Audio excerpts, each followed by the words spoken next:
The silence in the mountain cabin was so complete that Sarah could hear the snow falling outside. She watched the man called Elijah Cole build up the fire, massive shoulders moving beneath his wool shirt, hands scarred and steady. He hadn't spoken more than 10 words since finding her half frozen on the trail 3 days ago. Yet somehow, in his silence, she felt safer than she ever had in her father's house of endless sermons and conditional love. 2 weeks earlier, Reverend Thomas Brennan stood before the congregation of Grace Chapel in Cedar Hollow, Montana Territory, 1889, and declared his daughter dead. "Sarah Brennan is no longer my child," he announced from the pulpit, his voice echoing off rough-hewn walls. "She has failed in her duty as a wife, proven barren as salted earth, and brought shame upon this family. I cast her out as the scripture commands. Let no man among you give her shelter or comfort." Sarah sat in the front pew beside her husband of 3 years, Daniel Archer, the banker's son her father had chosen for her. Daniel's face remained carefully blank. He had already packed her things. She was 26 years old. She owned 1 trunk of clothing, a Bible her mother had given her before dying, and nothing else. After the service, women she had known her entire life turned their backs as she walked down the center aisle. Mrs. Henley, who Sarah had nursed through fever 2 winters ago, pulled her children close as if barrenness were contagious.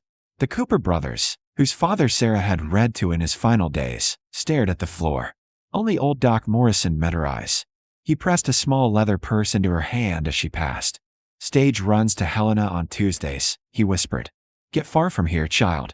Daniel drove her to the edge of town in the wagon without speaking. When he set her trunk in the dirt, she finally found her voice.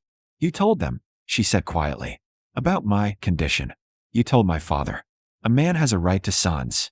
Daniel's voice was flat, rehearsed. "Your father agreed the marriage contract was void. I'm to marry the Gilmore girl come spring. She's 19 and healthy." He drove away without looking back. Sarah stood on the road with November wind cutting through her cape. She had $14 in the leather purse and nowhere on earth that wanted her. The stage to Helena would cost $12. She would arrive in a city where she knew no one, with $2 in winter coming hard. She started walking instead, north into the mountains, because walking felt like the only choice she could make for herself. For 2 days, she followed the timber road, sleeping in her cape beneath pine trees, eating nothing. The 3rd day, the snow came. It fell thick and fast, erasing the trail. Her hands went numb. Her feet stopped feeling like her own. She kept walking because stopping meant freezing, and some stubborn part of her refused to give her father the satisfaction of dying ashamed. When she finally collapsed, she thought of her mother. How Elizabeth Brennan had grown quieter each year under Thomas Brennan's roof, until one morning, she simply didn't wake up. The doctor said heart failure. Sarah always suspected it was hope failure, the slow death of a spirit given no room to breathe. She closed her eyes in the snow, and for the first time in months, felt something like peace. Then the world shifted. Strong arms lifted her like she weighed nothing. She opened her eyes to see a face carved from stone and patience, dark beard, darker eyes, a scar across one cheekbone. He carried her through the blizzard, as if he knew every step by memory. The cabin appeared like something from a dream. Solid log walls, smoke rising from a river rock chimney, light glowing warm through oiled paper windows. He shouldered through the door and set her gently in a chair near the fire. Only then did he speak. "Don't move." His voice was deep, roughened from disuse, but not unkind. He pulled off her frozen boots, wrapped her feet in wool blankets, and set a cup of hot broth in her shaking hands. Then he stepped back, giving her space, and simply waited. "Thank you," Sarah whispered. He nodded once. Over the next 3 days, he cared for her with quiet efficiency. He never asked her name or why she was alone on a mountain trail in November. He built up the fire before she felt cold. He left food on the table and disappeared outside to work while she ate, as if understanding she needed privacy to feel human again. She learned his name by accident, seeing it carved into the handle of an axe. E. Cole. On the 4th morning, she woke to find him sitting at the rough table, mending a harness. Winter light filtered through the windows. Outside, the world was buried in white. "I should go," Sarah said, though she had no idea where. Elijah looked up. His eyes were the color of deep water. "Storm's not finished," he said. "Trail won't be passable for weeks." I can't impose, you're not. The certainty in those two words steadied something in her chest. He returned to his mending, and Sarah understood. She could stay. No conditions. No judgment. Just shelter from the cold. She didn't know yet that he was offering her much more than that. The rhythm of the cabin became Sarah's entire world. Elijah arose before dawn, built up the fire, and disappeared into the frozen forest with his traps and his rifle. She would wake to the warmth he'd left behind and the smell of fresh coffee on the stove. At first, she tried to make herself small, useful, invisible. She mended his shirts with careful stitches, swept the plank floors, organized the shelves of supplies with the same precision she'd once used to manage her father's household. Elijah never asked her to. He simply nodded when he noticed, a flicker of something like gratitude in his quiet face. 1 week became 2. The snow kept falling, sealing them into the high country.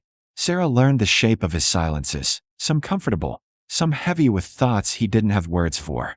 She learned he'd lived alone for 7 years, that he brought meat and furs down to the trading post twice a year, and that the people in the scattered settlements called him the silent man of the North Ridge, with a mixture of respect and unease.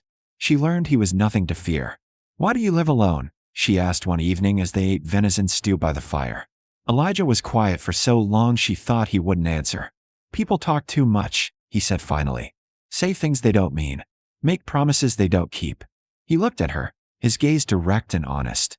Silence is cleaner. Sarah understood perfectly. December arrived hard and bitter. One morning, Sarah woke feverish and aching, her throat raw. She tried to rise, but her legs wouldn't hold her. Elijah found her collapsed by the washstand. For 3 days, he nursed her through the fever with the same steady care. He gave everything. He bathed her forehead with cool water, held her upright to drink willow bark tea, and never once looked at her with anything but concern. When the fever finally broke, Sarah woke to find him asleep in the chair beside her bed, his large frame folded uncomfortably, his hand still resting near hers as if he'd been checking her pulse through the night. Something cracked open in her chest. "Elijah," she whispered. He jolted awake, immediately alert. "You need something? You stayed. You were sick. My husband wouldn't have." The words escaped before she could stop them. Elijah's jaw tightened. "Then he's a fool." It was the first time he'd offered an opinion about anything beyond weather and game trails. Sarah told him everything then. About her father's church, the 3 years of trying desperately to conceive, the humiliation of being examined by doctors while Daniel complained to her father. About the final pronouncement, Barren, and how quickly she'd gone from beloved daughter to discarded waste. Elijah listened without interrupting. When she finished, he stood and walked to the window, his broad back silhouetted against the snow-bright glass. "My wife died 8 years ago," he said quietly. "Childbirth. The baby too." Sarah's breath caught. "We've been married 6 months," Elijah continued. "She was 17. I was 23. After. I couldn't stay in town. Couldn't stand the pity, the talk, the people saying it was God's will." He turned to face her. "I came up here where God's will looks like weather and seasons, not cruelty dressed up as righteousness." "I'm sorry," Sarah whispered. "I'm sorrier that you were punished for something that's nobody's fault." His hands curled into fists at his sides.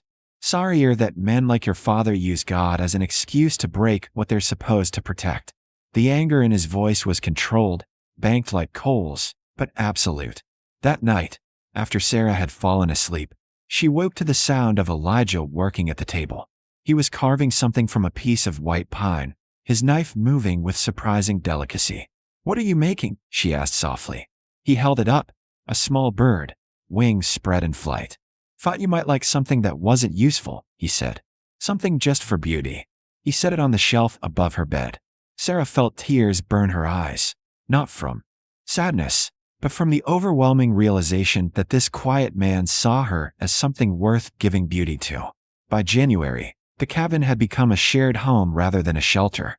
They developed routines, Sarah cooking while Elijah worked leather, reading aloud from her mother's Bible while he mended traps, sitting in companionable silence as the fire burned low. One evening, as they cleared the supper dishes, their hands brushed over a tin plate. Elijah froze. Sarah looked up at him. This man who had asked nothing of her, who had given her safety and respect and space to heal. I don't want to leave when the snow melts, she said. Then don't. People will talk. They'll say, let them.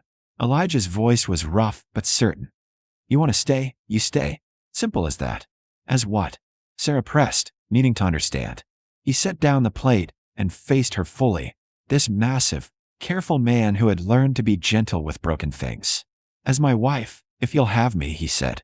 Not because you need taking care of. Because I'm a better man when you're here. Because this cabin's been a hiding place for 8 years, and you made it a home in 8 weeks. He took a breath. Because I'm falling in love with you, Sarah, and I don't have pretty words for it, but it's the truest thing I know. Sarah stood in the warm cabin, looking at Elijah Cole's honest face, and felt the weight of every cruel word her father had ever spoken lift from her shoulders. Yes, she said simply. Elijah's expression transformed, not into a smile. He wasn't a man built for smiling, but into something deeper. Relief, wonder, a fierce, protective tenderness that wrapped around her like the warmth from the fire. He crossed the small space between them and took her hands in his. His palms were calloused and scarred, marked by years of hard work, and they held hers like she was something precious. I'll ride down to the settlement when the pass clears, he said. Get a preacher up here proper. But in my heart, you're already mine to protect. If that's all right. It's more than all right, Sarah whispered. It's everything. The winter storms continued through February, but inside the cabin, spring had already come. When March finally broke the snow's grip on the high country, Elijah made the 2-day ride to the nearest settlement. He returned with a traveling minister, a thin man named Reverend Paulson who asked no questions about Sarah's past and seemed more interested in the strength of Elijah's coffee than the propriety of the situation. They married on the cabin's porch with the mountains watching. No congregation, no judgment, just 2 people choosing each other freely. I can't give you children, Sarah said the night after they married, the old shame trying to surface one last time. Elijah pulled her close, his arms solid and sure around her. You gave me a reason to talk again, he said into her hair. Gave me a reason to come down from this mountain instead of disappearing into it. You gave me back my life, Sarah. That's more than enough. But the world had other plans. In late April, a rider came up the trail, a young man from Cedar Hollow, breathless and urgent. Mrs. Archer, he called, using Sarah's old name. Sarah stepped onto the porch, Elijah immediately beside her. It's your father, ma'am, the rider said. Reverend Brennan. He's taken ill. Real bad. He's asking for you. Sarah felt Elijah's hand find hers. You don't owe him anything, he said quietly. I know. Sarah looked at her husband. But I need to face him. Not for him, for me. To close that door completely. Elijah nodded. Then we go together. The ride to Cedar Hollow took 3 days. Sarah's stomach churned as familiar landmarks appeared.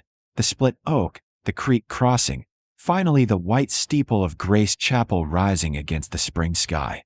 The town had changed and hadn't. New faces mixed with old. Mrs. Henley saw Sarah riding beside Elijah and quickly looked away, but with shame in her eyes now, not righteousness. Daniel Archer stood outside the bank with a young, pregnant woman on his arm. He stared as Sarah passed, his face going pale when he saw the quiet strength in her bearing, the protective presence of the mountain man beside her. At her father's house, Doc Morrison met them at the door. He's weak, the doctor said. Lungs are failing. He's been asking for you for days, Sarah. She found Thomas Brennan in his bed, diminished. The powerful voice that had cast her out was reduced to a wheeze. But his eyes were still sharp when she entered. Sarah. Her name came out as a rasp. Father. I'm dying, he said bluntly. Wanted to see you before I meet my maker. Sarah stood at the foot of the bed, Elijah a silent, solid presence behind her. Why? She asked. Thomas Brennan closed his eyes. I was wrong, he whispered. About everything. About you.